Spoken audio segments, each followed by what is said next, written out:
السلام عليكم ورحمة الله تعالى وبركاته. مرحبا بجميع متتبعينا الكرام. إذا في المجال الأمني وفي مجال مكافحة الاتجار الغير مشروع بالمخدرات، الأمن الوطني يضبط ما يقارب 1,000,000 قرص من المؤثرات العقلية في عمليتين متفرقتين على مستوى ولايتي تيارت وتلمسان.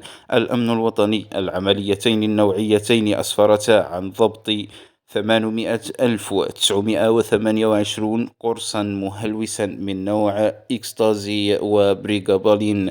الأمن الوطني حجز 3 مركبات سياحية وشاحنة ذات مقطورة كانت تستعمل في نقل وإخفاء المؤثرات العقلية. الأمن الوطني، العملية الأولى بتلمسان مكنت من ضبط 306,300 قرص من نوع إكستازي وتوقيف 6 أشخاص. الأمن الوطني، العملية الثانية بتيارت مكنت من ضبط 500,622 كبسولة من نوع بريغابالين كانت مدسوسة بإحكام في مخبأ مستحدث بمقطورة شاحنة مع توقيف عناصر الشبكة.